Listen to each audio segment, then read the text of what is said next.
They didn't hear any of that. Okay, just kidding. Starting over. Welcome back to Resistance Chicks. We're your hosts, Leah and Michelle. Today is August 18th with sound. It's an amazing move of technology there. Sorry about that.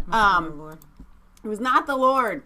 All right, so I had wanted to go live before Leah got down here because I wanted to take you with us to Kings Island yesterday.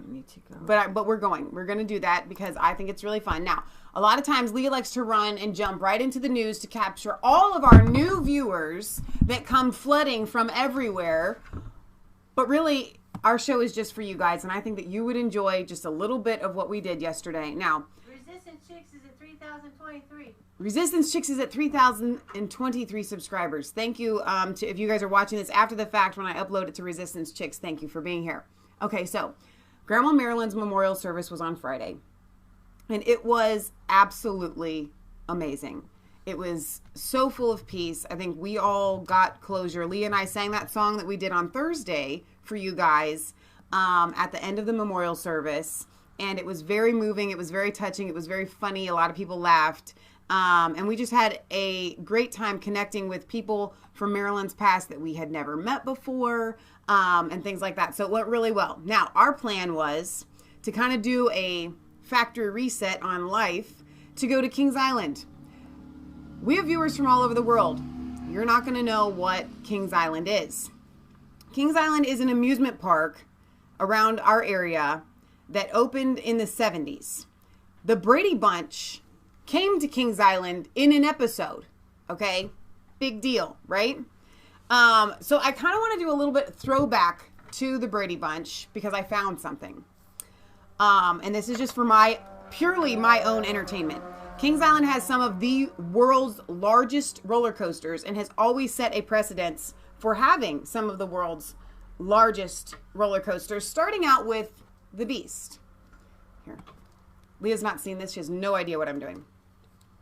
The Beast is, I think it may have been surpassed, but it used to be, up until like a few years ago, the world's longest wooden roller coaster ever. And I found a little gem on YouTube that I'm going to take you guys to. It is a commercial from 1979 for the Beast. And so you're going to get to ride this ride with us.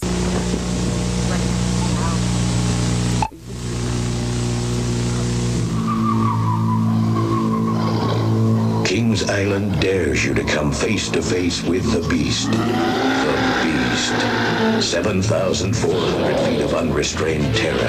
In a 70-mile-per-hour attack on your senses, the Beast throws you screaming through 3 tunnels, takes you higher than any other coaster. Come face to face with the Beast. The Beast. The biggest, baddest, longest, fastest coaster in the world. And it was at that time. It actually was.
run you through the pictures, much to Leah's chagrin. I have so much news today. I know. We're going to skip through them. Because Leah's faces on these are the best. Okay? We're just going to go through them real fast so that you guys can experience Leah's face right here. Hang on. We're going to pause on this one because this is my favorite. Hey, yeah, right everyone. there. Matt, the Diamondback here, this is one of the biggest roller coasters like in the world as well. Matt was terrified. Not terrified, just green. A little bit sick. That's us on the Beast there, that roller coaster I just showed you. Patriot Gallery worked there. Patriot Gallery did work there. Now, this right here is our cousin Jason and Leah. They were supposed to be making like this kind of hand on the chin face. That didn't exactly happen. There's Matt and I in the back. And again, poor Matt has his eyes closed. That's our lovely family. There's Leah on the Vortex. Here we are waiting in line. This is us in line for the Beast, that roller coaster that you just saw. Oh, that's a repeat. I know I'm not going through these slow enough, but Leah's in a hurry.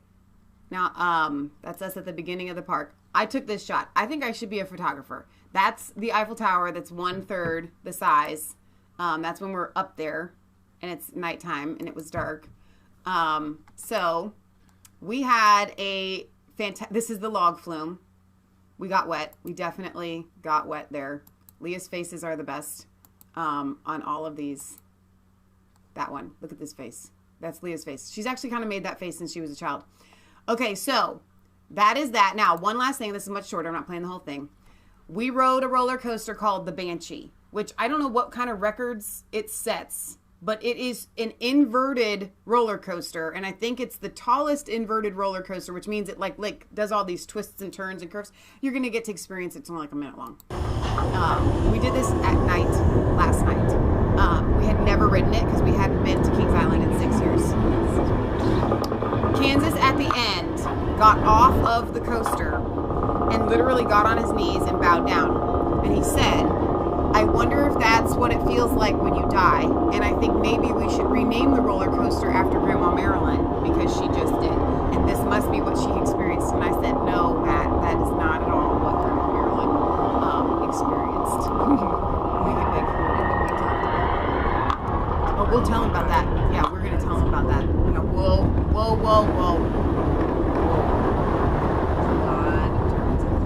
lot of upside downs. I love that I'm taking it. Are they getting sick? Are you guys sick yet? Whoa.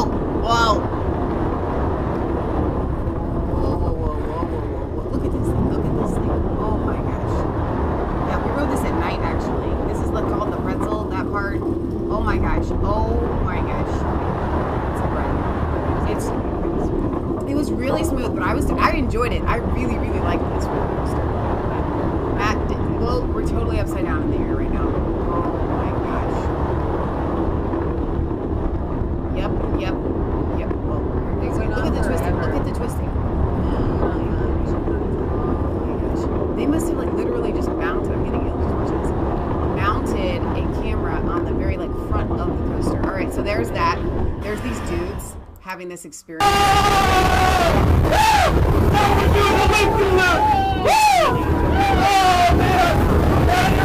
Somebody gonna twist me! Zero G! I have no idea what's going on. Oh!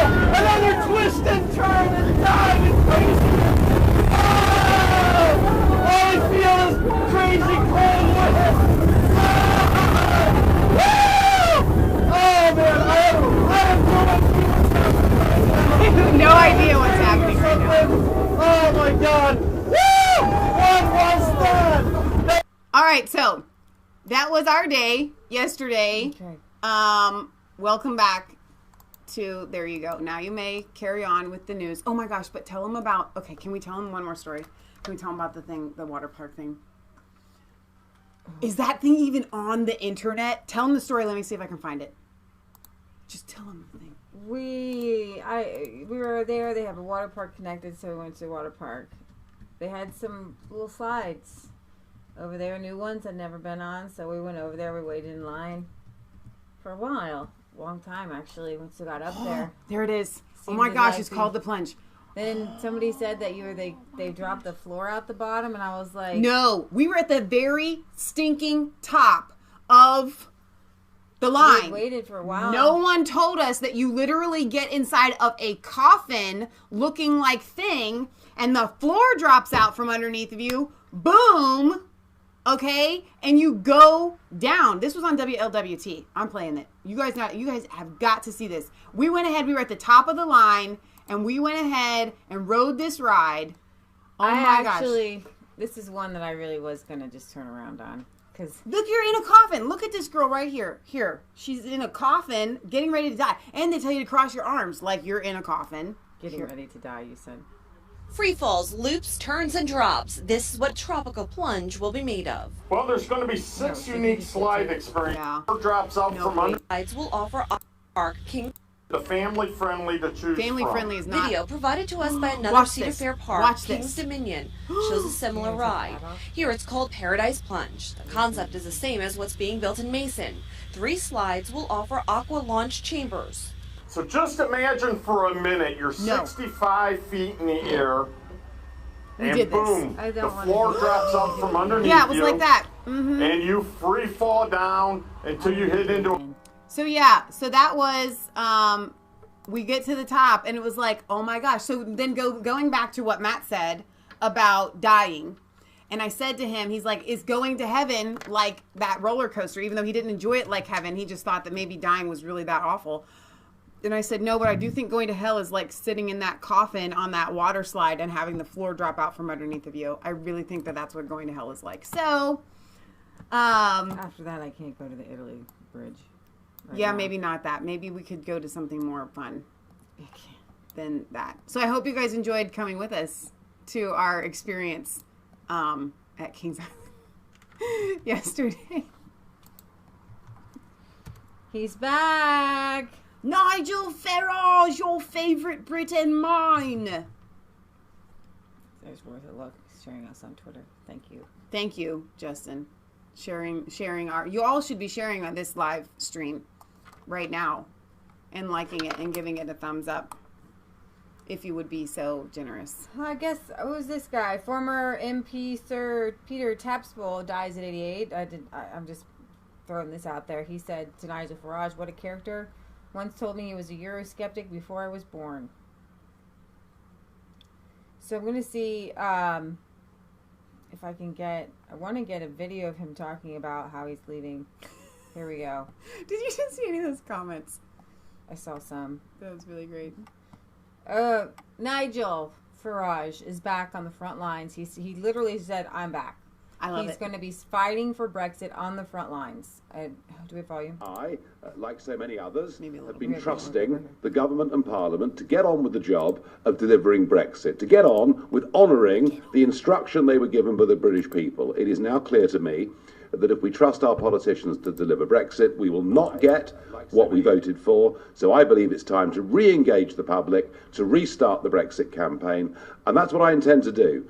With my colleagues at Leave Means Leave, we'll be going out around the country, holding big public meetings, delivering leaflets, having street stalls, getting a battle bus, and let's get the voice of the people heard. Leave means leave. We voted leave. We want to leave. We don't want to finish up with Brexit in name only. What Chequers does, it leaves us half in, half out. In many ways, it leaves us worse off than being a member of the union. This is simply not good enough. And I can see in the autumn there's going to be a big campaign, and this will come from the George Soros-funded groups. It'll come from Tony Blair, Nick Clegg and others. And what they will try to do is to suspend Article 50, to delay the date on which we're actually supposed to leave.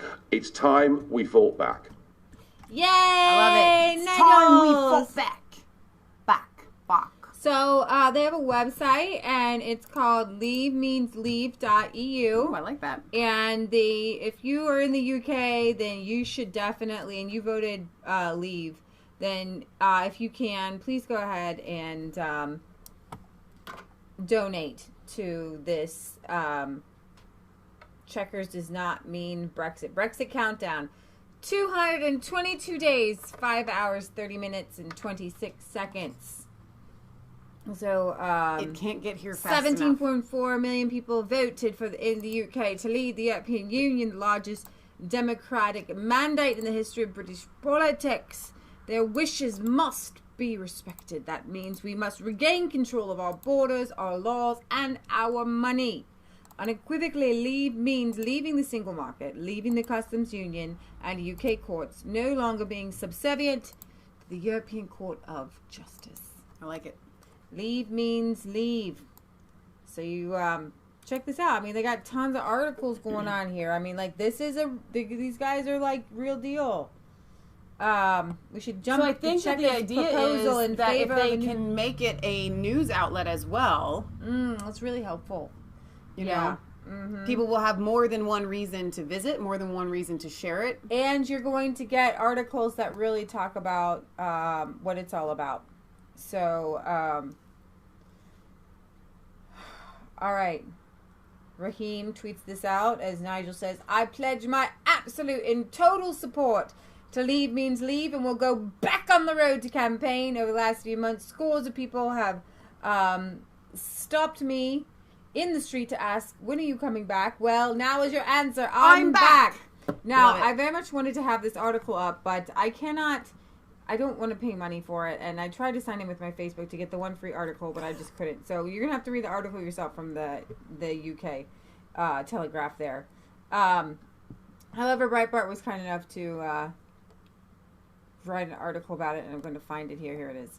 I'm back. Farage returns to Frontline to fight for establishment's Brexit sellout. He's announced his return to frontline politics with a campaign to defeat Theresa May's cowardly Brexit plans to stop a political elite who think nothing of betraying the citizens of Britain. True. The Eurosceptic pioneer said he is set to tour the United Kingdom with campaign group Leave Means Leave to fight the Prime Minister's fraudulent EU withdrawal plans, which critics have branded Brino Brexit in name only. Writing in the Daily Telegraph, Nigel Farage. Wouldn't that just be Bino? Brino Brexit. Oh, Brexit. I get it. Brrr. I get it. Brexit. It's really good. Yes, thank you. Farage recounted that scores of people had stopped him in the streets asking him to come back and fight for Brexit. Well, now you have your answer. I'm back, he declared, revealing he would be back on the road as part of a battle bus tour of public events to restore our democracy against a climate in which the public is subjected to a daily stream of negative media stories about Brexit in an attempt to beat us into submission. True. Remember the last month where it was like you're gonna have super gonorrhea, no sandwiches, no planes, like that was their thing. Like they literally trying to terrify people. Sat down at a table and everybody was like, "Does anybody have any ideas on how bad these things? We want to scare people. Now it's like a roller coaster ride. We want to put the fear of the devil into people." So what crazy? And I see like the little nerd in the back, like the whole room goes silent because no one has any ideas, and you got the guy in the back going, "Can we tell them they'll get gonorrhea?" And then everybody goes, "Yes, anything that anyone is ever afraid of.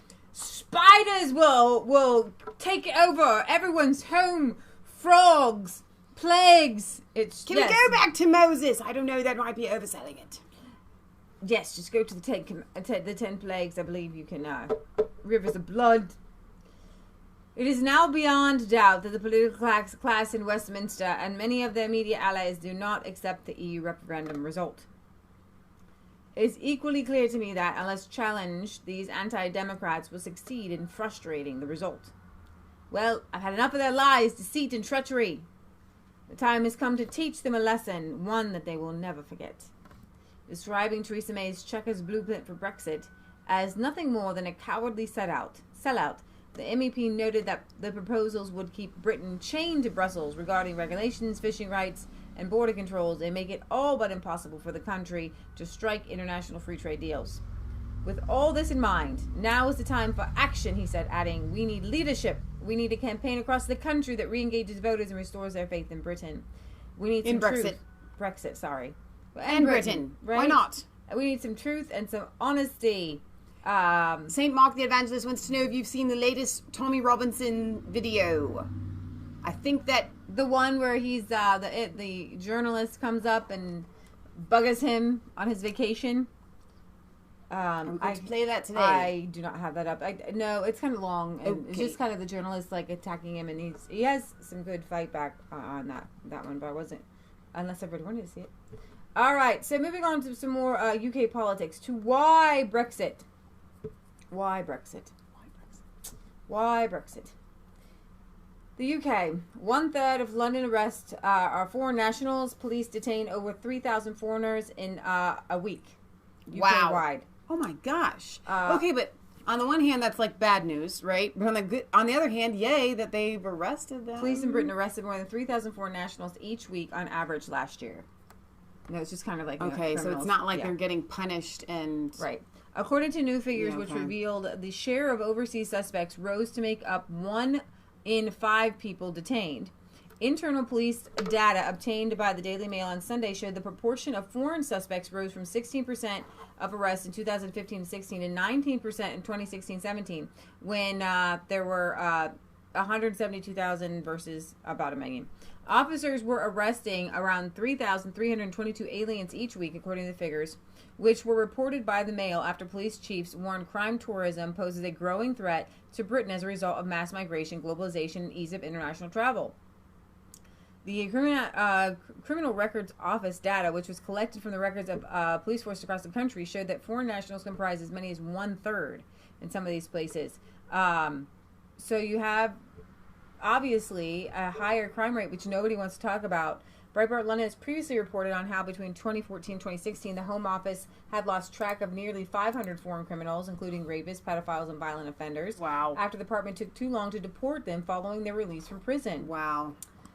Tory MP Lawton remarked, it was extraordinary that the Home Office permits convicted criminals to roam free, to do as they wish, while paperwork for their deportation is sorted, but they'll put Tommy Robinson in solitary confinement.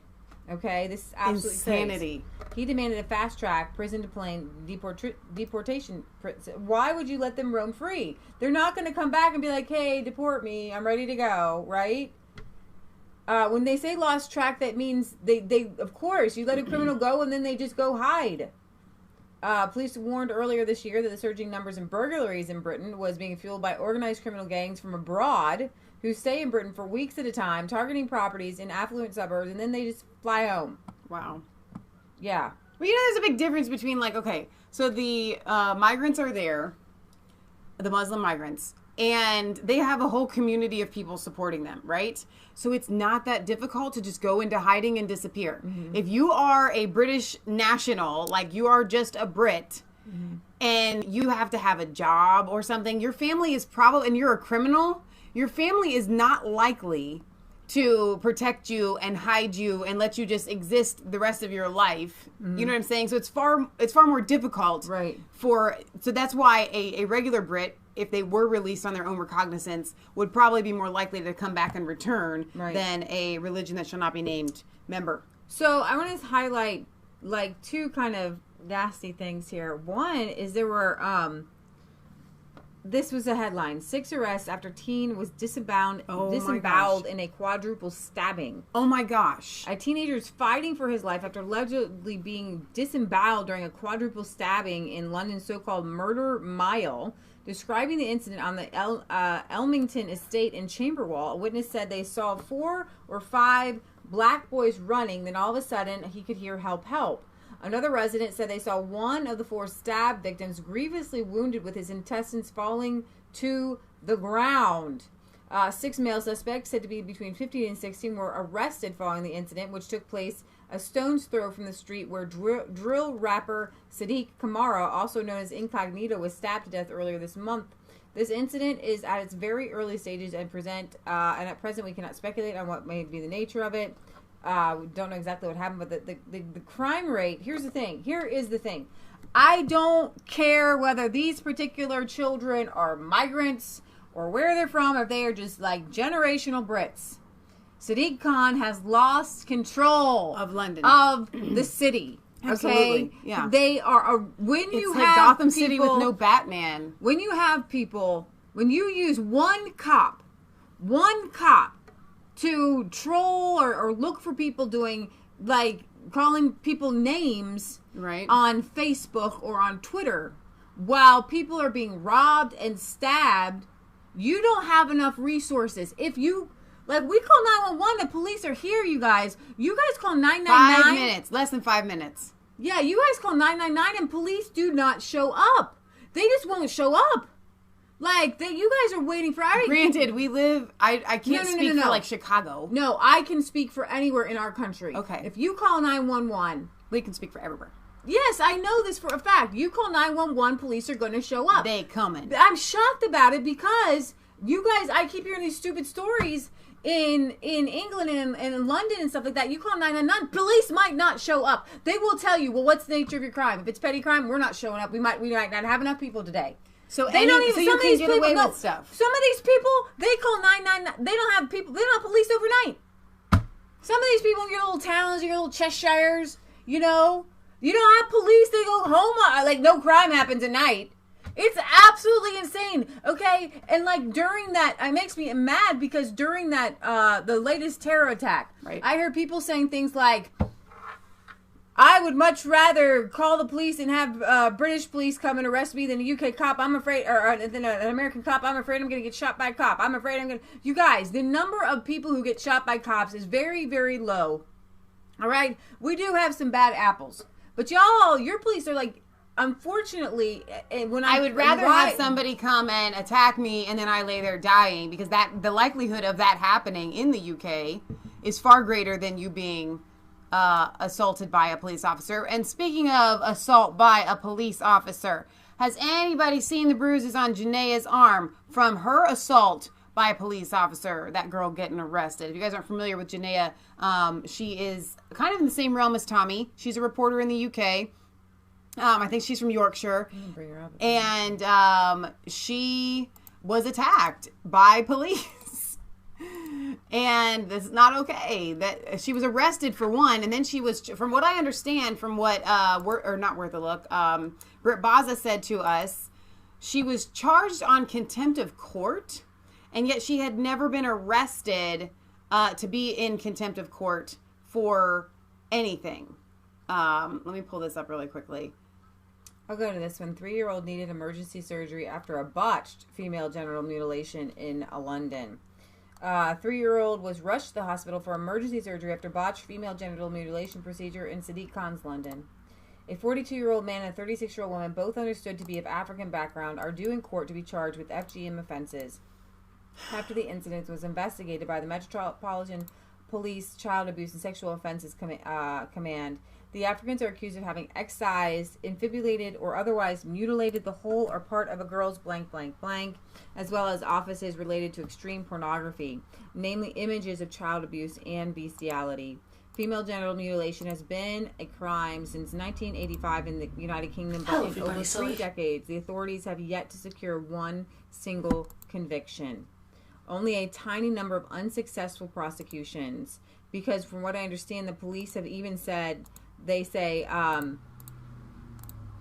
that punishing the parents would do little to help the child. But here's the thing, guys. It doesn't matter if your parents know what they're doing is wrong. They still need to be punished for it. If you're starving a child and you say, well, it's part of our culture to starve children. If you beat children and you say it's part of our culture to beat children, we'll just educate the parents that you don't starve your kid, or we'll educate your parents. Can you explain to me that you don't starve children or you don't beat them? This Here's is not how abuse works. Well, but it's also not how the justice system works. Right. Okay? We do not just not punish people because we don't think it would help the victim any. Or because we think that the person didn't know what they were doing. Right. That's just not a thing. Right. Many critics have suggested that the British state's scandalous record on FGM should be attributed to the politically correct sensibilities of senior police officers who have often been reluctant to take on criminals from minority communities. It's absolutely insane. Most famously in the rape gangs. Indeed, the West Midlands Police Force caused an uproar when it told a member of the public demanding to know why no FGM convictions had been secured that prosecuting and jailing the parents of them was unlikely to benefit the children in 2017. That is your problem right there.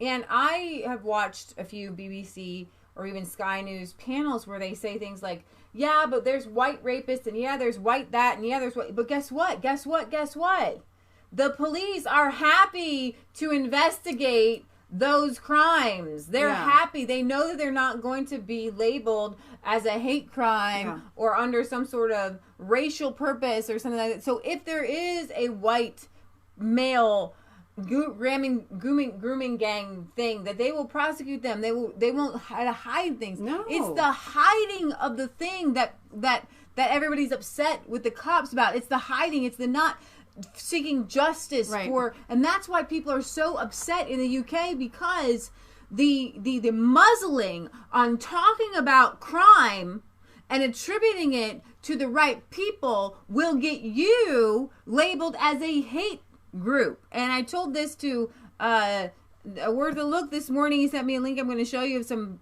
child terrorist. And it just dawned on me, I'm not Islamophobic, I'm Islamo-cautious. Okay? So when you have hundreds of thousands of videos and articles and stories where people who read that book called the Quran take what's in that book and go do horrible things in the name of that book, you know that it's not a one-off. So Piers Morgan wants us to get rid of all of our guns because we have like 10,000 gun murders a year, whatever like that. And he says guns are dangerous, guns harm people, blah, blah, blah. In all of those cases, I don't know of any where there's like an ideology where people are reading in a religious text that causes them to go and shoot people in mass, and like people are sitting down in groups of hundreds and thousands of people getting the same message, and then randomly one or two of them take it seriously and go shoot and kill people. Usually, you're talking about a gang crime where one gang member is mad at another gang member, but they're not mad at another person down the street. These terrorists are mad at all Westerners. They're mad at everybody who's not of them, okay? So I had this like super revelation where the one-offs, they're trying to tell us that the one-offs are like when the man murders his wife with a gun, okay? I don't think there's like, oh my gosh, a bunch of men out there who randomly want to go murder their wives with guns, right? We do know that's a one-off. That's a crazy person. Every time there is a crazy person, like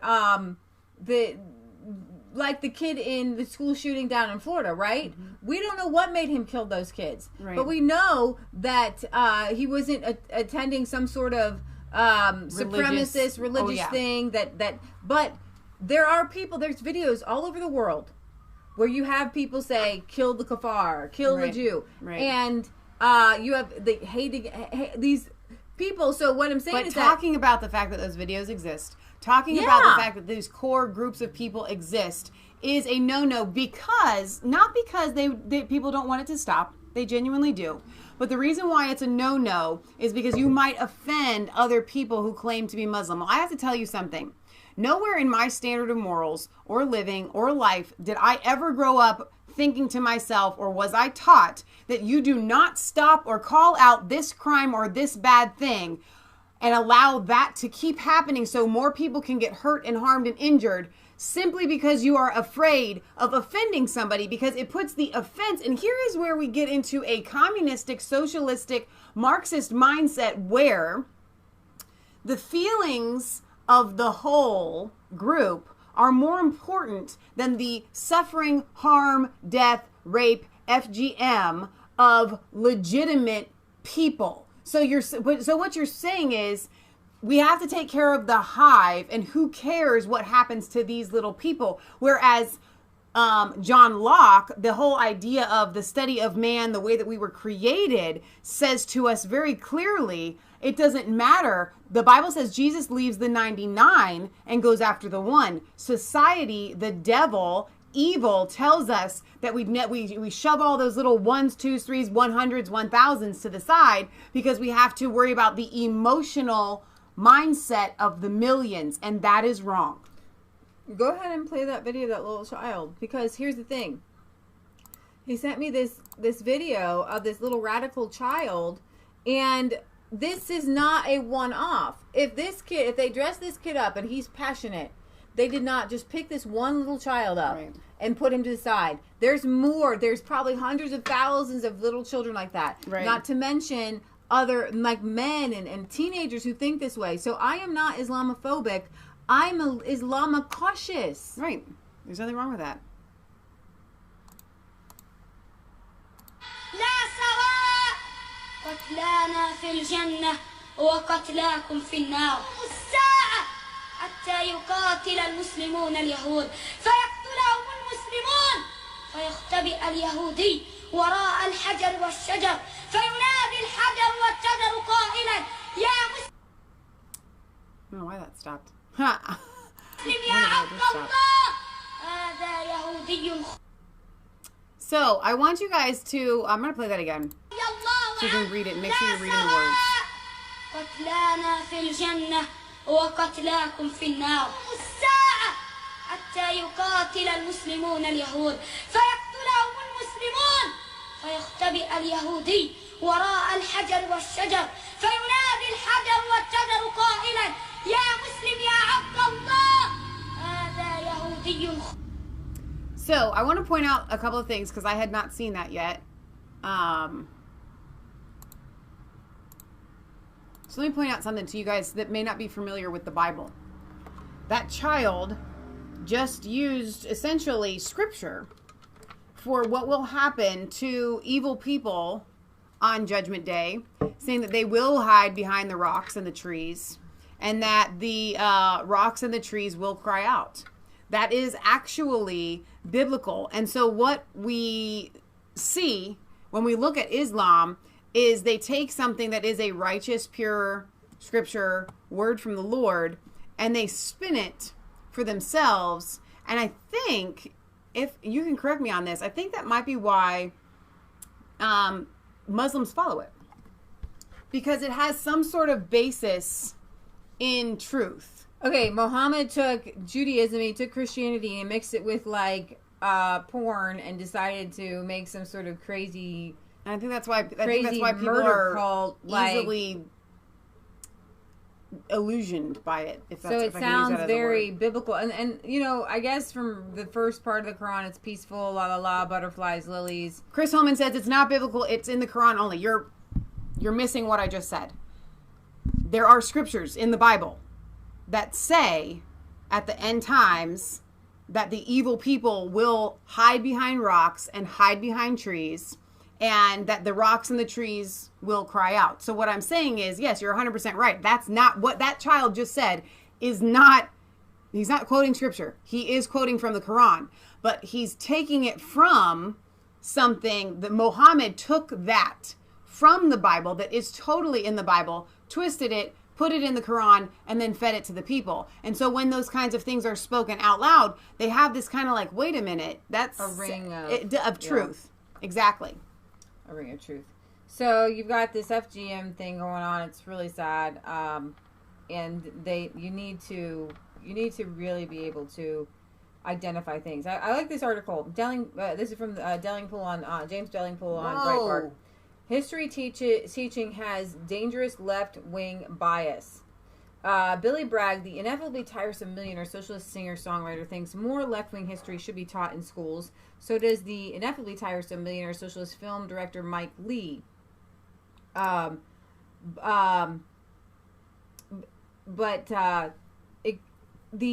left-wing... This is talking about the UK. I mean, we guys talk all day about the socialist commies in American education, so I thought I'd bring this up. See, this says, but the kings, queens, and generals history that we teach our kids in school glosses over the strong tradition of dissent in this country. Peterloo is just one example of Britain's secret history. It should be known and celebrated by all. But a bit about Peterloo massacre not being taught just isn't true. I don't recognize the King's, Queen's, General's history teaching referenced here. History teachers I know cover Peterloo, dissent protests, including suffragettes, anti-slavery movement, Sharists, civil rights, etc. Respect for evidence, please. No teacher bashing. Nor is the nonsense about the kings, queens, and generals being the dominant theme. If anything, the opposite is true. Old-fashioned narrative history, celebrating the achievements of great men and the occasional women, hail to the glory of Victoria, has long since been supplanted by stuff pouring scorn on Western civilization, encouraging school children, i.e. white, English-speaking Christian ones, to feel little but guilt and shame about their cultural heritage. If you hear the word, when you hear Britain, they're like colonialism, without the mental and emotional and spiritual understanding of the of William and Mary, without the spiritual understanding of John Locke, without the spiritual understanding of William Blackstone, of how throughout history, you guys, like the entire world history during the time of biblical times was incredibly barbaric, and God brought up a people out of that barbarism. And when you read the Old Testament, the things like the animal of sacrifice, he's like, you guys, I don't care about animal sacrifices. I don't want them. I want your heart. Right. But in this barbaric time, everybody was sacrificing. Okay? So God created a law under the Jews that was very similar to, okay, if you're going to do this stuff, and I know you're going to do this stuff anyways, you're going to do it for me. Right. Okay? And you're going to keep it in these bounds, and we're not going to harm people. And if you're going to keep a slave, these are the slaves' rights and things like that. But God always said things like it was all about setting people free, setting the captives free. Oh, yeah. The year of Jubilee, he had these rules that the Gentiles or whatever didn't have. Right. And he always preached about looking towards Christ, where the year where everybody would be set free. We're not going to do this sacrifice thing anymore. Right. I'm going to pull you out of this barbaric mindset that you're in since the fall of mankind, and Christianity has been pulling mankind out of barbarism. You guys, it was a Roman punishment to put people on crosses. People think that like it was a Jewish thing or something like that. That's what God had in mind all along. It was like they would cut your hands off. I mean, so when we talk about Muhammad, we like to joke that Muhammad necessarily wasn't extraordinary in the time that he was, but he doesn't have a Jesus to bring him up and out of the barbaric times. And even Christians, they did burn people at the stake, okay? And they began to wake up, and it was like Christianity literally grew up into this great, beautiful garden. But it started in barbarism, and like the Rome was, they had certain laws, but it's a very barbaric time. Everybody was like crazy, and you see that in the Middle East a lot of times where they still chop people's heads off and they chop people's hands off for robbing. But here's stealing. the thing: it's not extraordinary for the time that he was in, but they need to come out of the dark ages. And when you're talking about Britain, okay. I know a lot of the people are like, we have some atheists or agnostics who want to go back to paganism. No, y'all don't want to go back to paganism because that was a time of witchcraft and seances, and you're getting the black cat and getting hairs off and putting it in a pot. You really want people to self-regulate, to self-rule, to use restraint. And whether you believe in God or not, all of the rules of the Bible that we Christians follow make us the best of, if followed correctly, members of society. It was Christianity that rooted out a lot of these pagan traditions that you'll see a lot of satanic practices that are harmful to humans and animals. Right. And drawing people up and out. I mean, like when you think about the greatness of Western civilization, when you think about Galileo, Christian, when you think about Copernicus, Christian, when you go into all the sciences, it was God enlightening people, and these great buildings being built where they were built from Constantinople and Christianity. That's when you have to at least give kudos to the people who believed in Jesus.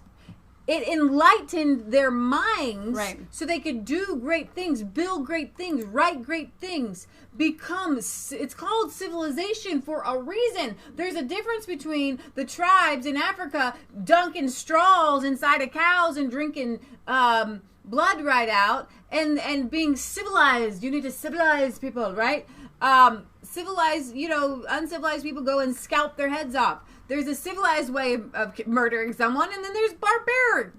We all know the difference between barbarism and civilization, and why? Because of Christianity. And when you take away the evolution, if you will, of mankind from this barbarism to great writings of John Locke based on the biblical principles, and you're not teaching those kids to be proud of your history, to be proud and to see the struggle between. You can look at history and say this was bad, but we were learning, we were growing. If any country on the planet should be proud of their history, it's Great Britain, it's England, and you can look at the negative parts and you can see the villains for who they were, but you need to see the heroes for what they were too, and see the time that they were at. You have to look at their time and where they were at, like our founding fathers with slavery, like Amazing Grace and William Wilberforce and the enlightening people. Why did slavery end in Great Britain 100 years before it did here? Because William Wilberforce, he thought he was going to be a man of the cloth. He thought he was going to be a minister.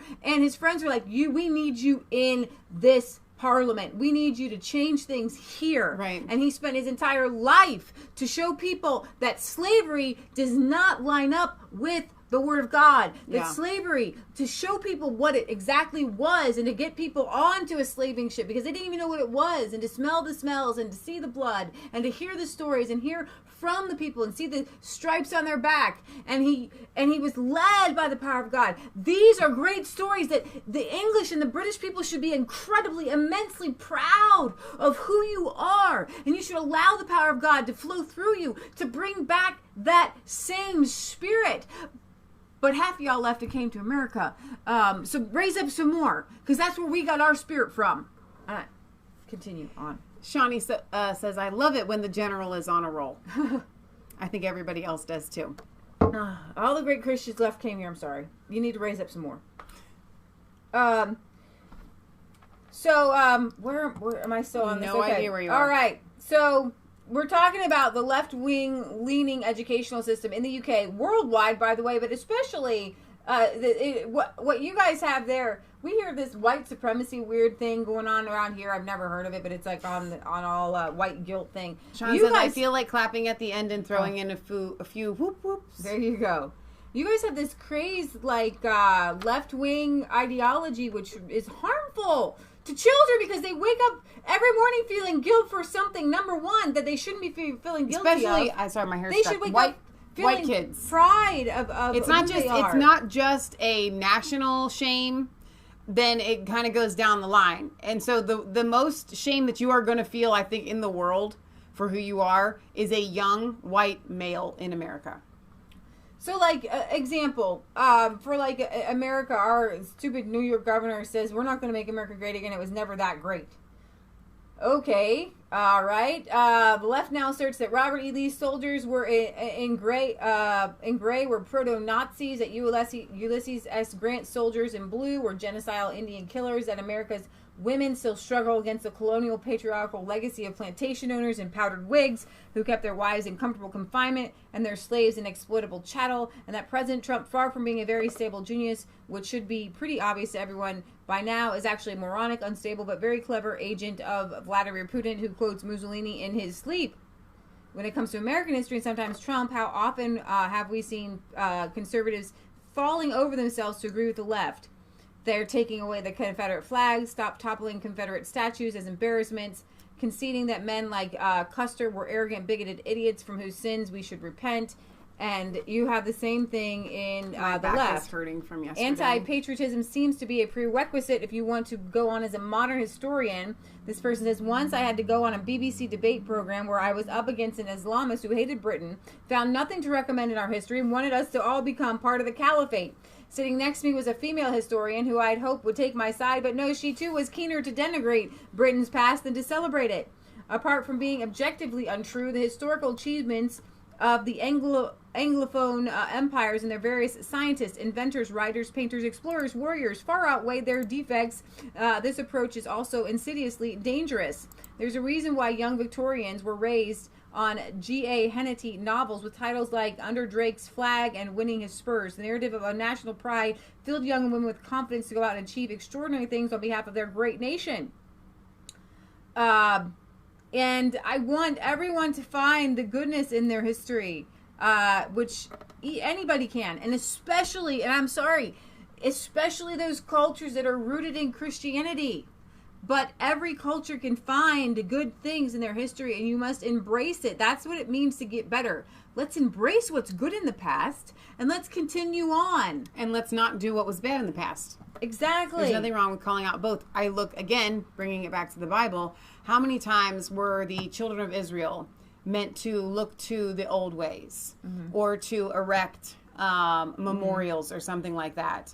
It is really important to God for us to remember when he did something or when he was moving in a nation and in a people. Germany. Doctor stabbed to death in his own surgery by Somali asylum seeker. Oh my God. The mayor of Offenburg has cautioned against anti-migrant sentiment. Ding, ding, ding. After a doctor was reportedly stabbed to death in his own surgery by an asylum seeker with his 10-year-old daughter forced to watch. In what was seemingly an unprovoked attack, a 26-year-old Somali man is reported to have stormed a family doctor's surgery at 8:45 without an appointment and stabbed the doctor. So when they say surgery over here, I wanted to, for our American viewers, to our UK viewers, you're probably... Doctor's office. It's the doctor's office. It's not actually... We say... If we were to say doctor's surgery, that means like the surgery that the doctor is doing. This was not during like some sort of live surgery. It was literally just going to the doctor's office. He also attacked and wounded a medical assistant. A manhunt involving 20 law enforcement vehicles, a helicopter and a dog squad was launched shortly after as the officers located and arrested the suspect 1.5 kilometers from the doctor's office. He was identified as an asylum seeker who arrived in Germany in 2015 and was granted a residence permit to live in Offenburg. Joanne Skopp, who lives directly above the practice, said she heard pitiful screams ringing out from the room. Oh my gosh. Oh my gosh. The doctor's daughter call out, "Dad, Dad," several times. Oh my gosh. The AFD MP, Stefan Rappel, said there should not just be as business as usual, because that's exactly what they're saying. Move along, nothing to see here. It's a migrant. Don't be afraid. Don't be afraid. Nothing to see here. Don't be afraid. Islamic cautious, baby. Islamic cautious. Migrant cautious, okay? You don't have to be afraid, but you do have to be cautious. Yo mama, you go in a bad part of town, your mama says roll up the windows, lock the door. You're not going to look at every person as a potential criminal, but you are cautious. Look both ways before you cross the street. No, drivers are great. I'm just going to walk right across. I am not driver phobic. I'm not car phobic. I'm going to cross that street. Do not we teach children to just be cautious about things that might be dangerous? We do. When things are proven to be dangerous. Yes, we do. Do that. So you have the AFD blasting the failed migration policy of Angela Merkel. The policy of open borders does not help people in Africa. Rather, it will just result in African conditions manifesting here in Offenburg. While the AFD supporters have planned a demonstration outside of the Offenburg Town Hall Saturday, Mayor Edith Schreiner, member of Merkel's party, said she acknowledged it was understandable that the people would be upset by the murder, but urged residents to behave in a calm manner and to refrain from generalizations. All right, so I can't help myself. Don't make any generalizations. All right, so here's the deal. And I'm hoping, I wasn't going to do this, but I really can't help myself. You guys in the chat, sometimes you get me and y'all know who you are. So let's look at this. Let's not have any generalizations. When you say that, when you say we're not going to generalize something. One off. What does it do? Never, what does it do? Never happen again. It takes away, right, from the severity and from the awfulness and from the solution, right, of what has happened. Right. My heart's starting to beat fast because you guys are starting, and you know who you are. One of you is a good friend of mine, to make me angry. This doesn't happen very often.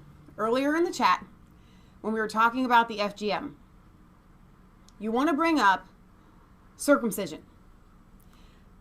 FGM is not anywhere close to being the same thing as circumcision. And if if they chop the willy off. Hang on. I'm on a roll here. They chop the willy off.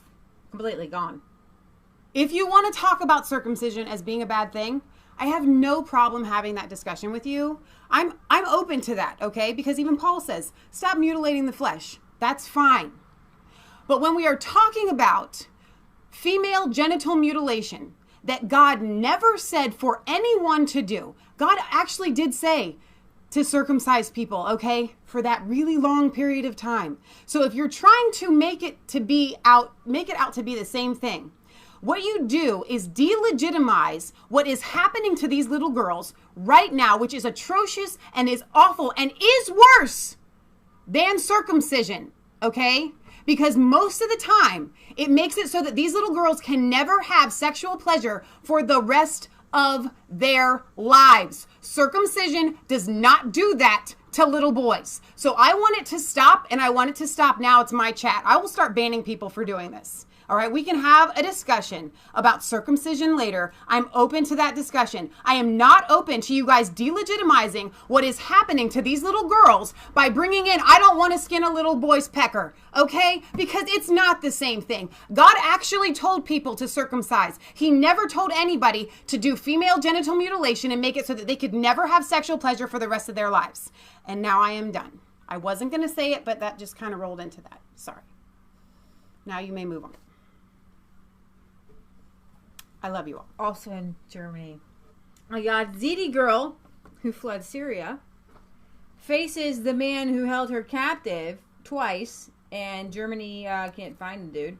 A young Yazidi girl, she actually left Germany where she was living as a recognized refugee after encountering the man who enslaved her, posing as a refugee, claiming police refused to arrest him. The 19-year-old Ashik Hajid, who was sold into slavery for only 90 euros in August of 2014, said that she has encountered the man who had kidnapped her and forced her into sexual slavery in the German town of Schruwatzbich. Forget it. Mom can probably pronounce it. Earlier this year, in the Die Welt report, the man identified as Abu Human by the 19-year-old is said to have been abused the young Yazidi girl for several months before she managed to escape and flee for Germany. So there's actually, and Breitbart is like stinks about this when making she made a video.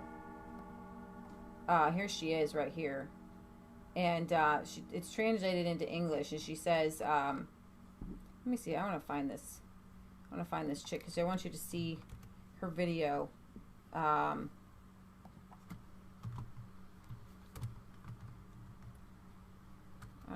I don't think I've ever done that on air before. I'm really sorry. I'm only partly sorry. You're like, yeah. I got a little fired up. See if I can find it. I'm not saying this right. I'm not spelling it right. Yazidi? Yeah. I don't know how to spell it right. Where'd she go? Where did you go? Yazidi. Yazidi. There's no D. I think the D's in the pronunciation, though, isn't it? Is it Yazidi? Oh, Jasper needs to go potty. Okay. Come here. Come on, Jasper. Here she is. Come here. Is it in English? Okay. Come here. Come on.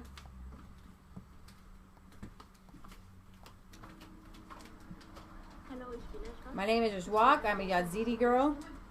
I lived in Germany for 3 years.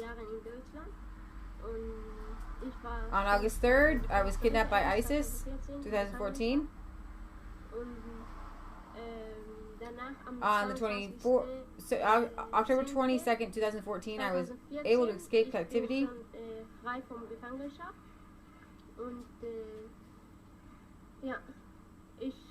Lived in Germany for 3 years. And she has seen the ISIS man who sold her into captivity.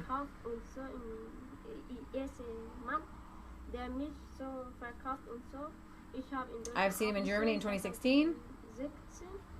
First I thought it's him, Abu Human, but then I thought that can't be possible.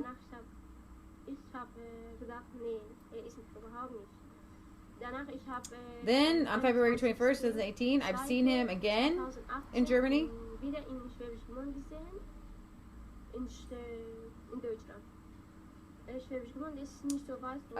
This area is not too far from Stuttgart, around 40 minutes.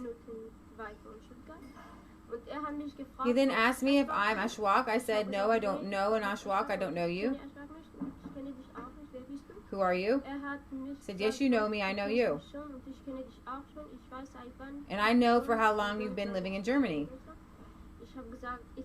I was so scared. I knew that it's him.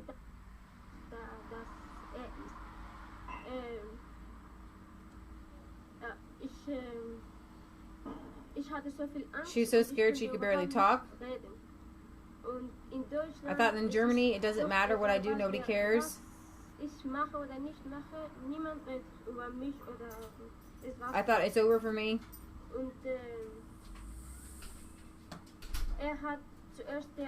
He started speaking in German, asking if I'm Ashwak or not. I said, no, I'm not. I don't know her. Who are you? He says, I'm Abu Haman. You are Ashwak? I said, no. Then he started to speak Arabic. And I continued to reply in German, saying, I don't speak Arabic. So, it's pretty sad. This girl has suffered so much, and nobody is standing up for her. It's pretty bad. It's pretty sad. In Sweden, by the way, the German government says if she comes back, we might be able to prosecute. But she did come to us, but she wasn't able to give us enough information to find the guy. So, they're much more. If she had said, somebody had said something, Islamophobic, they would have been all over. Do you want me to play that Janaea video?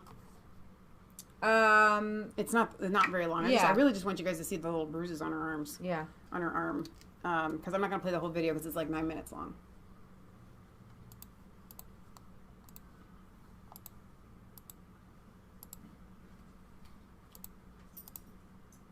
If you've watched my social media recently, you'll realise that I was arrested. So I'm going to tell you how my day basically went from being completely normal and really quite mundane to being crazy in the space of a few seconds. So it was a totally normal day. I got up and I was getting ready to edit a video that I'd done on Gavin McInnes and Alex Jones, and I wondered where my Tesco shopping was, and I realised I'd ordered it for a different day and I had no food. So I went to Tesco to buy some chicken for my fajitas. I told you it was a seriously boring day. Anyway, on the way there, I was talking to Phil on the phone, and we were talking about a range of topics, and because of the conversation, it kind of inspired me to just try and report the death threats one last time. Do you know how they say curiosity killed the cat? Well, in this case, tenacity killed the cat. Maybe that can become a saying now.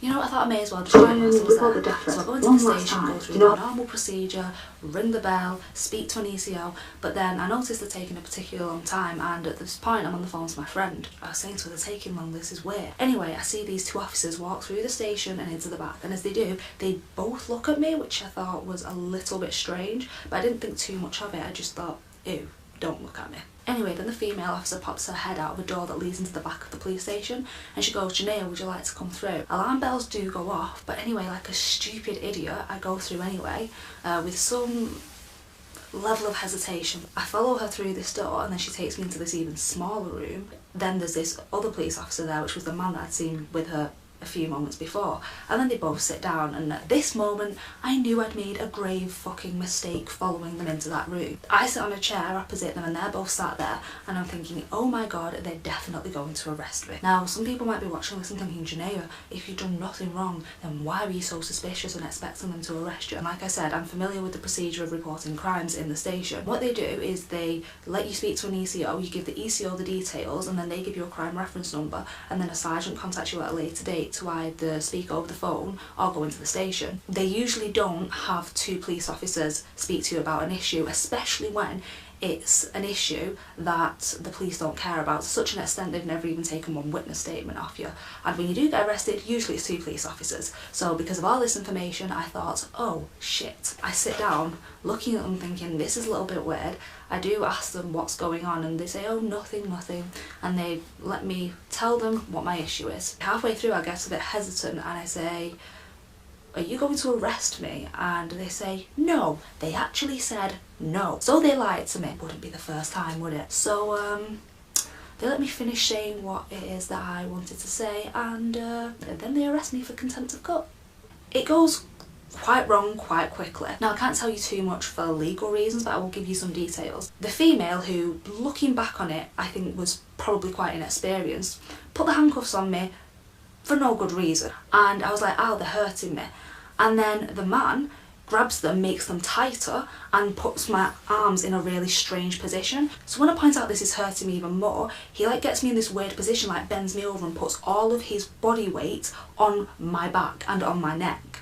Now bear in mind, this is a guy who's like 6'3", of a well built and obviously in good condition because he's a police officer, and the fact that he's a man is going to mean he's stronger than me anyway. Then I noticed there's these 2 other police officers stood in the doorway, then proceed to like drag me into the public inquiry area. The main guy tries to get me on the floor. When that doesn't work, he kicks me in my right shin. When that doesn't work, he bends my arm in a way that causes me pain so that I end up going to the floor. And then I'm like, ow, you're hurting me, because they're really hurting me by this point, and I've got 4 officers on me. The female then says to the male, be gentle, so she's obviously aware that he's using excessive force. They then sort of like drag / carry me out, putting all of my body weight on my arms, and I was just like in so much pain by this point. I was whimpering slightly. I said, you're hurting me. He said, no, I'm not. I was like, I'm in pain. He was like, no, you're not. I'm sure a lot of you've seen this picture going around on Twitter. I'd like to say I'm not the kind of person who bruises easily, but you can see this is a really terrible bruise, and even now, days later, this is still the state of it. I'm also showing this because people were saying that it wasn't me in the picture. I'm sure they'll move the goalpost now and just say, oh, you did it to yourself or something, but if anything proves he was excessive, this does. It is absolutely huge, and it still looks terrible, and it's still really painful. It was just completely unnecessary.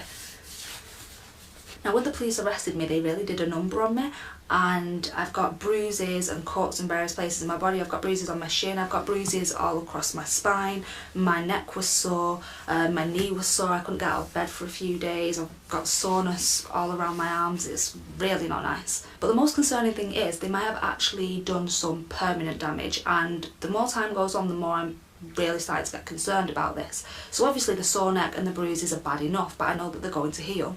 One of the things I'm most concerned about is I've lost part of the feeling in my hand around here. So when I went into the station, I asked to see a nurse, and she did a body map of my injuries. Obviously some showed up later on. In regards to the numbness of the hand, she did say that that should be temporary and it should come back. When I was released, I then went to the hospital and spoke to a doctor, and he said that the numbness in my hand should also be temporary, and there was also some concern for my knee. The hand is in exactly the same condition, no change whatsoever, it's still numb. The knee has got a little bit better, but I'm still in a lot of pain and I can't walk that far for a long period of time. I can't bend the knee, I certainly can't go horse riding or do anything like that. Anyway, I had a law book in my bag which I'm reading for university, and I know that when you're in custody you are allowed to have books, and they actually have books in the station for you to read. So I asked them, can I have my law book to read, because I thought I may as well try and be as productive as possible even in this terrible situation. I don't know what the big deal was, but they all sort of debate, they pass it around, have a little bit of a look at it, should we give it or should we not? They did give it me, but I was really irritated by the fact they even considered not letting me have my own book. As time passes, I've been sat in the cell reading my law book for a while. They get me to go and do the interview. The police officer who's actually interviewing was actually really nice, she was really kind, and she says, oh, you shouldn't have been arrested because it's marked on the file not to arrest you because it isn't ready for interview. Then the interview is over and the officer says to me, okay mate, you should be allowed to go home now. She said, I'll just check with the custody officer, but I don't see any reason why there'd be a problem, and I'm going back in your direction, so I'll give you a lift. So she pops me back in my cell for a short amount of time just while she checks with the custody officer. I'd also spoken to my legal representative and she said, yeah, they should let you home now. Then the officer comes back to my cell and says to me, I'm really sorry mate, and I am going to apologise to you and say sorry because they won't let you go. I was like, what? Why not? She said, oh, they want to try and gather more evidence. By the morning they collected more evidence, sent it to the CPS, and the CPS had told them that this was actually insufficient, that they couldn't charge me with this, and so they had to let me go. Now you might think, okay, well that should have been the end of it. They accepted humiliation and defeat, you know, they tried to get their own back on you because they're annoyed that you've humiliated them all over YouTube. No, it's not over. They let me out because they really didn't have any choice, but I've been released under investigation. So what that actually means is they're sat there right now trying to get evidence to try and bring some kind of charge and prosecution against me. It's strange because they actually did the whole thing a little bit back to front, so instead of having some level of evidence or reasonable suspicion to actually arrest me in the first place, they arrested me and then tried to get the reasonable suspicion and evidence whilst I was in custody. I think that's called parallel construction. The truth is, the police are wildly corrupt beyond belief, and if you're not convinced that the police are being completely excessive with me just because they don't like me, then let me tell you a few more things and maybe that will convince you. So the station station which I reported the death threats to is also the station that the police officers who assaulted me are from. I also got my subject access request back, and within this they're calling me an EDL affiliate. There's police officers of all levels, from DCIs to sergeants to DIs to ECOs, slating me and saying bad things about me. They're talking about my considerable following and how it's cause for concern. They're saying that they think that I'm just trying to frame them to blame the inaction on the police. Yeah, you heard that. I'm trying to blame the inaction on the police. Here's the thing. You report crimes to the police. If the police refuse to investigate, then that is inaction. So who are we going to blame? What that actually translates to is she's showing everybody how shit we are and we don't like it because we're a bunch of narcissists that were bullied in school. The truth is though, this might just be about to backfire on Greater Manchester Police because I'm suing them. Yeah, I contacted a solicitor with the intent of suing for assault. However, when we spoke further, he said that we can also sue them for false imprisonment. But for now, I just wanted to get the main story out there and just explain to you guys what happened, because I just wrote a few tweets and I'm still getting people mad. All right, so yeah, that was, we had to watch the whole thing because Lee and I couldn't take our eyes off of it, because that's absolutely insanity that they... I'm glad that she's so calm after spending a night in jail for doing nothing, for actually reporting. Gosh. They arrested her for reporting death threats, basically. Right. Yep, pretty much. They arrested her for reporting death threats. Now, this is the state of the Manchester Police. What is Janaea's Twitter handle? I might be able to pull it up here on Twitter. Something. I'll find it. You can keep talking. How did this all start? It's a long story, but Janaea is a street reporter who, like Tommy Robinson, but not nearly as, in your face. And she's been getting death threats. And every time she goes to the police to try to report them, they don't do anything about it. So then she goes on Twitter telling everybody that the police aren't doing anything about it. All right, so here is Janaea's Twitter. I think it is, her handle is Sergeant Frisky. But you can just put Janaea in the search box and she will come up and you guys can follow her there. So there's nothing like going to the police station to say, oh my gosh, this horrible thing has happened. These people are after me or whatever. They're threatening to kill me. And then they throw the cuffs on you. Mm-hmm. I just noticed that you and I are looking a little bit red from yesterday.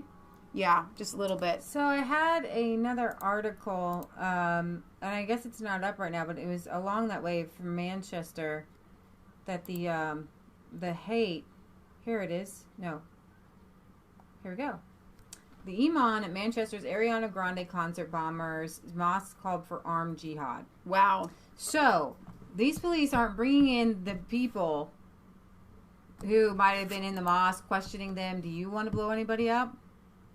But they're going to arrest Janaea and use valuable police, time, resources. 4 cops on this girl when you got this going on. The relationship between the suicide bomber who killed 22 at the Manchester concert in England and the mosque he attended is coming under fresh scrutiny after recordings emerged of an apparently extremist sermon preached just months before the attack. The words of the sermon, which have been analyzed by Islamic scholars and are being investigated by police, amount to a call to violence, according to the British state broadcaster, the BBC, which quotes the remarks of experts Usama Hassin and this other dude who say the preaching called for military jihad.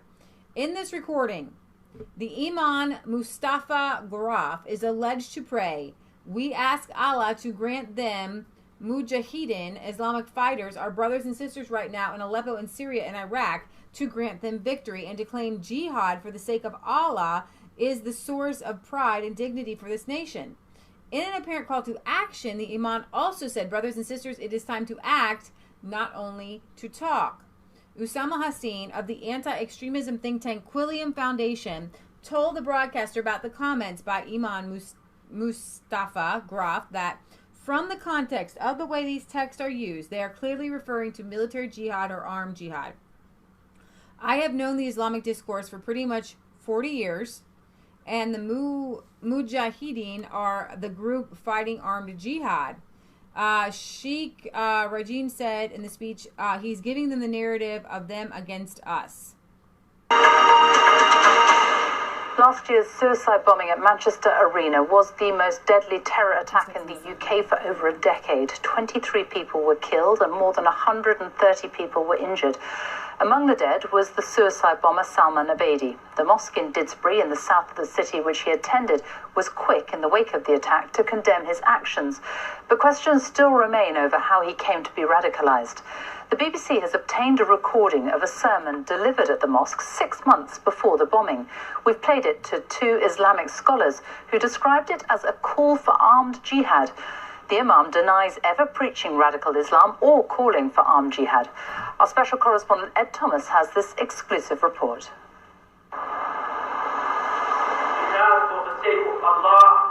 Is this a call for armed jihad? Heard not in Syria or Iraq, but in a mosque in Manchester. It's wrong, it's evil, it shouldn't be happening in Manchester. Mustafa Graf, these are your words. You must do jihad in Allah's path.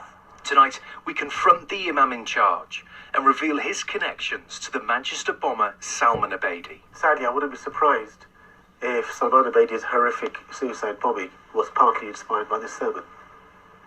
Brothers and sisters, it is time to act. Not only to talk. This audio was obtained by the... That ain't a mosque. That's a church, baby. Yeah, I think it started out as a church. There's a church. They're taking over. How does that even happen, though? Like, how does it happen? That's a really great face. Seriously, dude. These preaching. Kill these people who built this building that we're in. Pretty much. The BBC. A recording of Friday prayers inside Didsbury Mosque in December 2016. Not a mosque. The same mosque where Salman Abedi and his family would pray. We ask Allah subhanahu wa ta'ala to grant the mujahideen, our brothers and sisters right now in Halab and Syria and Iraq. Wow. To grant them it's really sad. We played the sermon in full to 2 Islamic scholars. Lots of brothers stayed behind, unfortunately.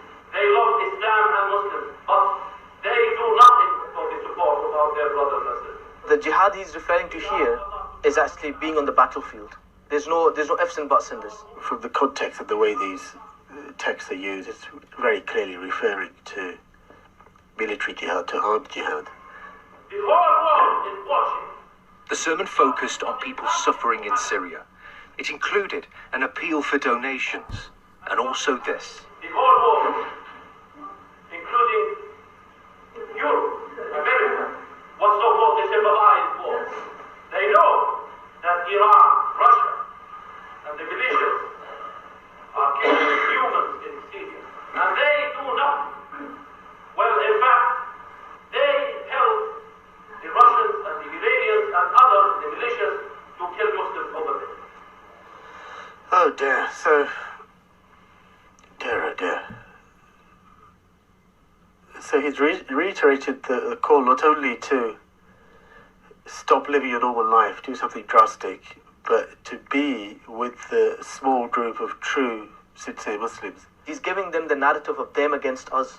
He is psychologically and practically brainwashing young people into either traveling or to do something, to take action. Well, let's put Janaea in a cell overnight because she's really dangerous. We can't be sure where Salman Abedi was on the day of the sermon, but we've been told that 10 days after, he bought a ticket for the Ariana Grande concert. 10 days. If Abedi was in this congregation, I fear that this sermon may well have contributed to his resolve to punish civilians in Britain for somehow being complicit in the murder of Muslims in Syria.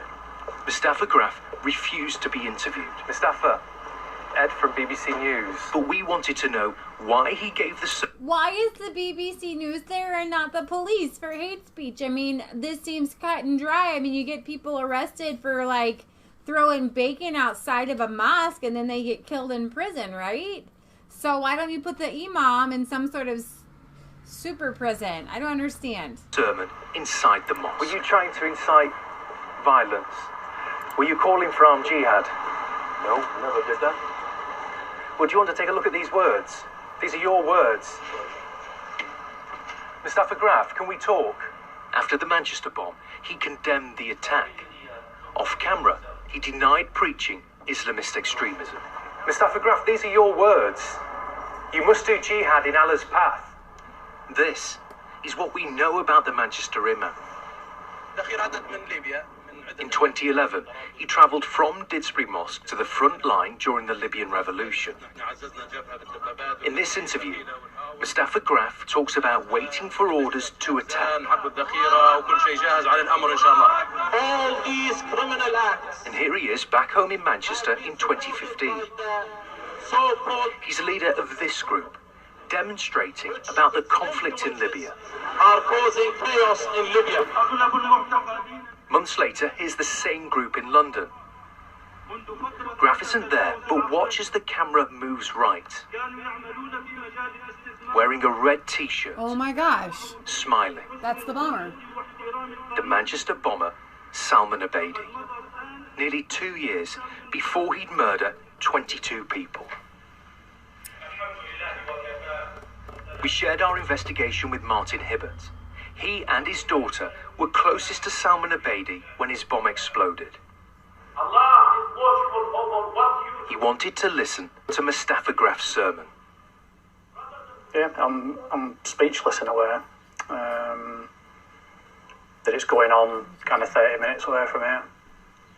You know, that this was, you know, if he was in that room that day, a week before Christmas, you know, a week later I was, you know, my daughter was unwrapping a surprise Ariana Grande ticket. Wow. This was Martin and his daughter Eve, hours before the concert. She's been left severely brain damaged. She can't eat, she can't speak, she can't move the left side. If you could go and see this imam, yeah, what would you say to him? God. I'd probably take him round to see Eve. I don't think I'd need to say anything, really. Our investigation heard at least 5 men who attended Didsbury Mosque either travelled to Syria or have been jailed for supporting so-called Islamic State. Trustees of the mosque deny this. Could we come inside? They said Mustafa Graf's sermon was highlighting the plight of Syrians. His use of the words jihad and mujahideen have been misinterpreted. Lies, 30 people. Lies and more lies. All right, so I'm going to move on to we're gonna. All right, so let's go to the Italian bridge because we have covered Islam almost the whole show. Yeah. Well, we covered UK. We didn't just cover Islam. I know, but I'm just saying, like, most, by and large, it feels like that. Well, I'm not going to the bridge yet. Okay, we're not going to the bridge yet. Just kidding. Well, I just wanted to, let's see. There's a lot of stuff going on. I wanted to give you, like, hope from the Swedish Democrats. Hey, that sounds good. But now I can't find my article, so forget it. Okay, we're going into Italy. You guys, there was a horrible, horrible, horrible, horrible tragedy. And it's the EU's fault. Seriously. With the EU, with the budget, they tell you what you can spend your money on. It's kind of like in communism, what they do, everybody gets pulls all their funds, to each is their ability, to work as your ability, to each is their need, blah, blah, blah. It's this great utopia. Jackie, don't work that way. But Salvini says that the EU budget rules risk safety of Italians after this Genoa bridge collapse. I have up for you, I don't really want Chris to go says the stuff, bridge is linked because funds that should have been spent on infrastructure were rather spent on migrants. Yeah, so I'm going to just go up some of these videos here. Here's some first responders in this horrible, horrible bridge collapse. Italy is rocked by this, you guys, and it's just breathtakingly devastating. If there's every good news that comes out of this, they are going to begin to look into fixing things. And he's back. So, let's see. I have that one. There's some aerial footage here of the bridge. No, I don't think there's volume or anything. of the bridge after the collapse, and you can just see it just like... It's gigantic. It's very big. So it looks like it happened in the middle of the day. Mm-hmm. That's why it was so devastating. I mean, do we have any kind of tallies or numbers? 23 are dead. No, I mean, well, I don't know. I guess I'm thinking cars. I wanted to know kind of how many cars went. That's massive. It's massive. It's just, I mean, like, it wasn't just like a crack, you guys. I mean, it just like, I mean, that's just like...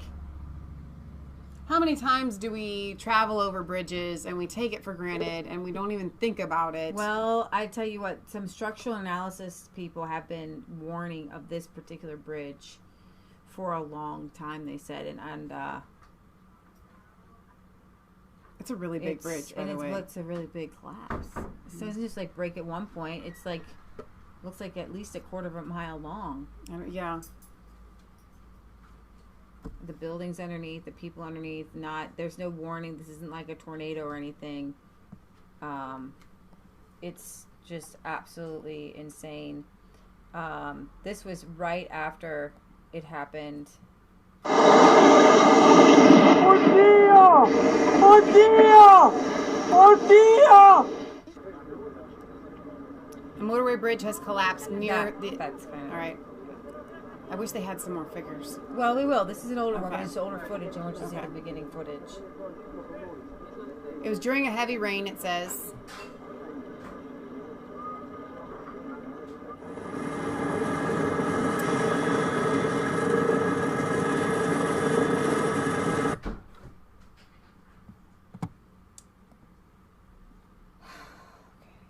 So pray for those families of people. That's not a phone call that you expect to get saying that your family member died in a bridge collapse. Yeah. Or that your family member was injured. So this deadly bridge collapse points to Italy's structural weaknesses. It was the stuff of motorists' nightmares. On August 14th, a pillar supporting a bridge over the Polcevera River in Genoa collapsed. 3 heavy vehicles and up to 35 cars plunged 45 meters from the A10 motorway into the riverbed and onto nearby warehouses. 38 people were known to have died, and the search for survivors was suspended for fear of further collapse. Why did it happen? Like many bridges in Europe and America, this is from 1967. It had been stressed by ever heavier vehicle loads. That day, it was battered by a storm and struck by lightning. Oh, but wow. none of that explains its collapse. Okay. One theory advanced by Antonio BREXIT, a lecturer at the University of Genoa, is that the bridge was innately flawed. It was of unusual construction. Its designer, Riccardo Morandi, encased the stays holding up the deck in concrete. Only 2 other bridges in Libya and Venezuela are built that way, both by Morandi. The one in Venezuela collapsed after being hit by a ship.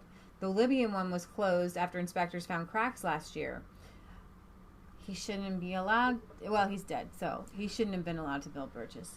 Italy's populist government found others to blame. 3 other bridges have collapsed in Italy with less publicity over the past 3 years. And Salvini, this is from The Economist magazine, saying, yeah, we are blaming the EU. 39 people, including 3 children, lost their lives. Families, a whole family there. The Interior Minister says that this is unacceptable. Italy bridge, dozens feared dead. And we saw that one.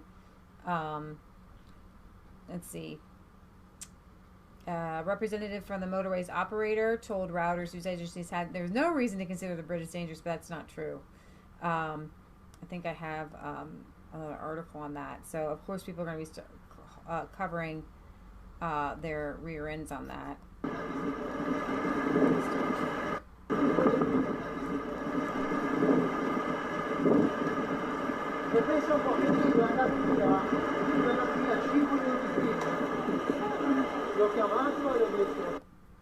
So I'm going to go back over here to Salvini saying, let's see, I'm probably going to have to, sorry I don't have these in total order. Where are you, Salvini? Here's this video. This is a shocking photo that shows the Genoa Bridge crumbling and caving in just a few weeks before it collapsed. This is before it collapsed. No Do you way. see that? They shouldn't have people on it. A photograph taken of the bridge, which collapsed, killing 39 people, shows the dilapidated state of the overpass just weeks before the tragedy. The photo, allegedly taken not long before the accident, appears to show cables hanging from the sides of the Morandi Bridge. Both families and victims of the government ministers have expressed outrage over the disaster. Wow. You know, every tragedy is heartbreaking, but it takes on a whole new turn when it could have been prevented. And I think that in this fast-paced society that we live in, we often do the whole just do it first and ask for forgiveness later. We close our eyes and we say, these cars need this bridge. There's no other way to get them past or whatever. And so they let it continue because the inconvenience of shutting the bridge down right away, because it is literally not safe and people are going to have to figure out other rerouting, is more than doing preventative. Like, that risk is more important. I'm going to play this video from the Italian ministers here. We wish our fervent wishes for a speedy recovery to all the injured, some of them in very serious condition. I nostri più fervidi auspici per una pronta guarigione, un pronto ristabilimento. Unfortunately, the number of victims is increasing as the hours pass, and we can only express our heartfelt thoughts, our closest to them and their family members. Noi non possiamo che esprimere il nostro pensiero commosso, la nostra vicinanza a loro, ai loro soprattutto familiari. And to all the health workers who are working to recover the injured, these are unacceptable tragedies that should not happen in a modern society. Sono tragedie che sono inaccettabili in una società moderna, non devono accadere. Questo governo, the government will do everything to prevent such tragedies from happening again. I hope so.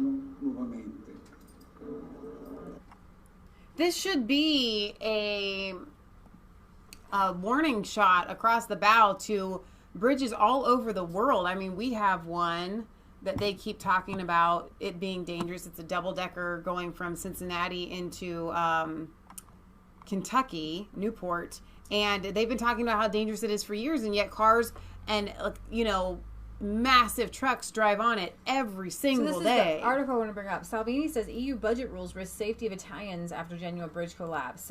Italy's Deputy Prime Minister, Matteo Salvini, has laid the blame for the Genoa bridge collapse on the European Union, saying that spending restrictions has limited the country's investment in infrastructure. Salvini, the leader of the Eurosceptic Northern League, told reporters in Sicily that the fall of the 100-meter stretch of the A10 motorway in the port city on Tuesday showed that budgetary strictures imposed by the EU are putting lives of Italians at risk. If external constraints prevent us from spending to have safe roads and schools, then it really calls into question whether it makes sense for us to follow these rules, he says. There can be no trade-off between fiscal rules and the safety of Italians. At least 35 people were reported to have been killed. And Antonio BREXIT, a professor specializing in reinforced concrete construction, called the Morandi Bridge a failure of engineering in an interview with the broadcaster in 2016. So when they say we have had no problems, nobody said anything about it, it's just a random fluke. No, people have been saying something for years, taking pictures. Exactly. I mean, they had that picture from what was like a week ago, a few weeks before. The academic told the this other article, that bridge is wrong. Sooner or later, it will have to be replaced. I don't know when, but there will be a time when the cost of maintenance will be higher than a replacement. Wow. Salvini is pushing for the EU to relax its deficit reduction targets, which allow Italy to raise its spending and cut taxes. He has been joined by the transport minister and the budget committee, saying the safety of Italians must come first. Italy currently has a national debt around 2.3 trillion, and a figure that has forced the European Union to insist on stricter rules governing deficit restrictions. So when you have somebody totally telling you what to do, when to do it, how to do it, it can totally mess everything up. Well, and then they're also telling Italy that they have to keep all these migrants that are flooding in. It's like, you know what? Actually, anybody that's an economist knows, anybody that does their own home budget knows that if you can't afford to take care of your own family and your own house first, you do not allow other people to come in and take care of them. So if your children are starving and you're struggling to put food on the table for them, and then somebody comes, like, what if this was a real life scenario? What if the government came to you and said, you have to now take in 10 people into your home, you have to feed them, and you have to clothe them, you have to provide for them, you have to pay for all of this stuff, and you're struggling to put food in the mouths of your own children. You would be out there with your pitchfork not letting them in, like, no, I can't even afford to pay for my own kids.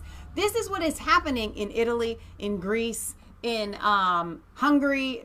Listen, these people, these countries cannot afford to take these migrants in. And it's being forced on them. We just don't do it. So I wanted to kind of just bring this up randomly. I guess there's a luxury hotspot in Greece, and the migrants are saying that it's not good enough for them. Wow. Like, yes, it's 65 apartments, got kitchens, fridge, air conditioners, 700 migrants will stay there. It's expected in the Thebes, I think it is expected to accommodate the first families of refugees. But then this Voice of Europe article says that refugees coming from the city of Thebes blocked the old national road connecting Thebes with Athens. They were protesting against the bad conditions of their houses and their facilities. Wow. The migrants were demanding that they be given apartments inside the city instead of the houses the state had provided them. They want nicer places to live. It should be noted that the migrant hotspot of Thebes is probably the most luxurious hotspot in Greece. Thebes has many facilities for refugees, including a school, a playground, a women's health clinic, a pathology clinic, as well as free Wi-Fi. The house are air conditioning with all modern conveniences, but we're still not happy. Wow. We'll cover that later. The elections are coming up, but the Italian deputy PM wants to dismantle the EU. Elections in May could prove to be pretty awesome. So I think I wanted to bring up this. The Swedish Democrats, here we go. Swedish Prime Minister calls arsons attacks in his country coordinated like military operation. We kind of covered that. That's what it felt like when we were watching Thursday. it. So this is our Europe show. There were just huge fires, you guys. Just random, not random. It looked random, but like it was coordinated. Where they were just huge fires in several cities in Sweden last week. No, you're saying huge fires like they just erupted. They were taking those Molotov cocktails and throwing them underneath. I'm not saying that you were saying that. I'm saying that's what it came out sounding like. Yeah. They were throwing them underneath the cars and blowing them up. Yeah, they were. It was pretty crazy. So this rise of populism that you're seeing is, I'm going to get to my Swedish article, but source is going to be out of Hungary soon. That there's a millionaire. Here we go.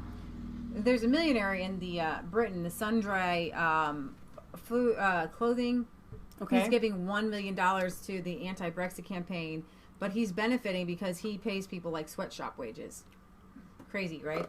Yeah. Populist Swedish leader doubles down on wanting out of the European Union. Populist Swedish Democrats leader Jimmy Axén has reinforced his stance on wanting to see Sweden leave the European Union, saying that no supranational body should have authority over the Swedish parliament. Only weeks away from the Swedish national election in September, the Swedish Democrats leader slammed the European Union. For me, the EU is not the way for cooperation in Europe. The EU is a supranational political union where other countries' politicians, for which we cannot vote, have greater influence over Swedish legislation than I have in Sweden's parliament, he says. I find it very difficult to accept this situation.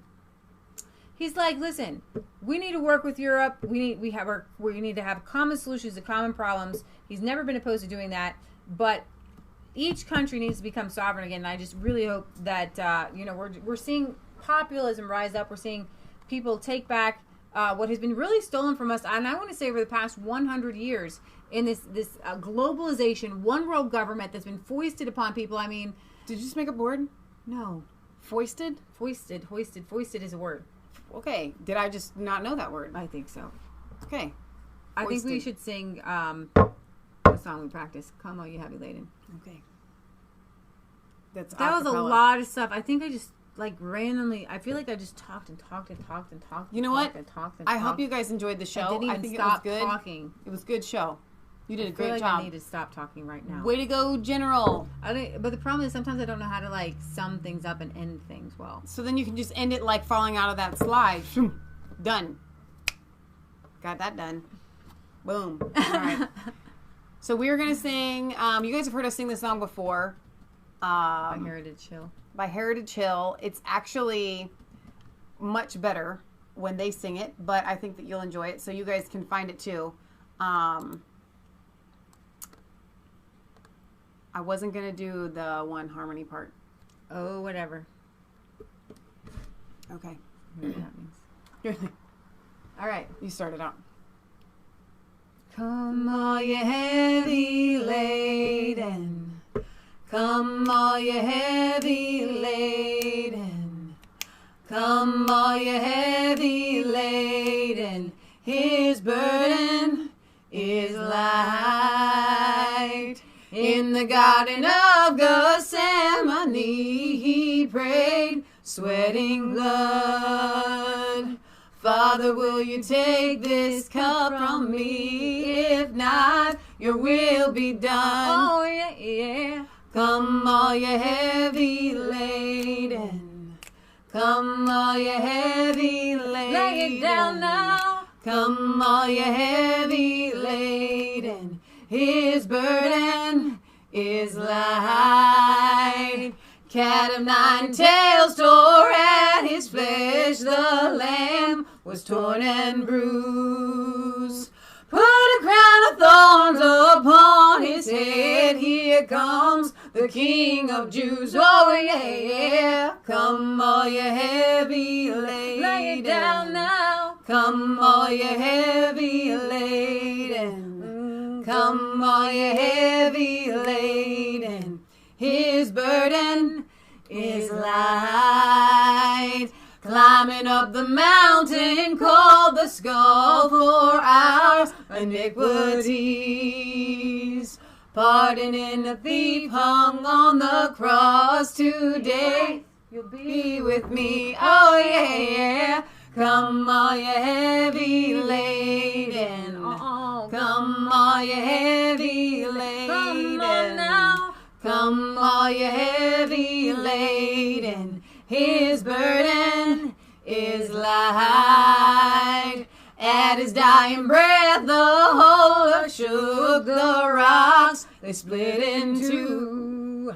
Nailing every sorrow to his death, he paid for me and you. Oh yeah. Come all you heavy laden. Come all you heavy laden. Come all you heavy laden. His burden is light. In the Garden of Gethsemane he prayed, sweating blood. Father, will you take this cup from me? If not, your will be done. Oh yeah. Come all you heavy laden. Come all you heavy laden. Come all you heavy laden. His burden is light. Cat of nine tails tore at his flesh. The lamb was torn and bruised. Put a crown of thorns upon his head. Here comes the King of Jews. Oh yeah. Come all you heavy laden. Come all you heavy laden. Come all you heavy laden. His burden is light. Climbing up the mountain called the skull for our iniquities. Pardoning a thief hung on the cross. Today you'll be with me. Oh yeah. Come all you heavy laden. Come all you heavy laden. Lay it down now. Come all you heavy laden. His burden is light. At his dying breath, the whole earth shook. The rocks, they split in two.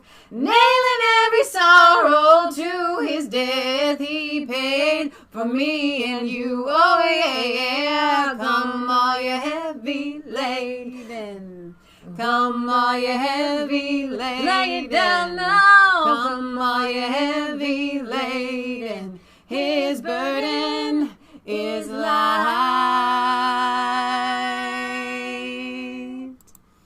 All right, you guys. We're going to sign off here.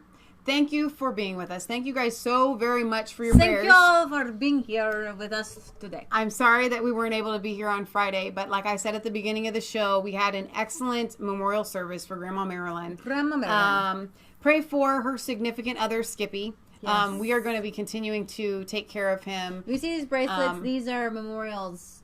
Her daughter and her each got matching ones, and then she gave them to Leah and I. This is our memorial bracelet. I'm going to show it Grandma. slower because you're just Shaking moving it around there. I've been wearing it all week, actually. I'm not a bracelet person, but I really like this one. It is. It's really, really a generous gift. So we will be live on Friday again, this time, at 6 p.m. Eastern Standard Time. And then again on Sunday, we do our European and UK news at 1 p.m. Good news. Eastern Breaking Standard Time. good news. Wouldn't that be fantastic? Great news! Globalism has been abolished. We might have internet at that point, but yeah. Right, yeah. That'll come in a letter. Let's, Donald Trump is doing crazy good things right now. I want to talk about the internet censorship probably sometime soon. He tweeted out a bunch of stuff finally for conservatives. Good. I do have news. Real.video accepted our request. Mike Adams' platform, so maybe I will work on that today or tomorrow. They also accepted Chris Holman's request as well. So Chris Holman and Kelly went live going into the priest scandal. They did a 2-part series. The one that they did last night kind of went into like answers, which I love. So you guys can find that on Chris Holman's channel. I hope you guys have a wonderful week. That's pretty cool. We got a little Catholic guy and Protestant Kelly coming together for answers. Exactly, and that's exactly how it should be. That should set an example for the rest of our viewers. In the body of Christ. Right. And you know what? St. Mark the Evangelist, I think, had also either he sent me a commentary on it or he did it on his channel. You guys can subscribe to his channel as well. Okay. So thank you to all of our moderators who were here. Sean and Tracy went to bed. Britt Baza, our mom, Maia. Was Gary here today? I'm not sure. Worth a look. But thank you all for being here. Kelly, we will see you back sometime this week, probably before Friday, but if not, for sure on Friday. Remember, it's not just a conspiracy theory, but the truth. Don't forget to like, comment, and subscribe to Mass Faith 3 and Resistance Chicks. Ring that bell for notifications. You can find us. Hopefully they actually send it to you. And we have a P.O. Box. We want to read your letters on air. P.O. Box 107, Milford, Ohio, 45150. So, all right, you guys. Have a blessed rest of your Sunday.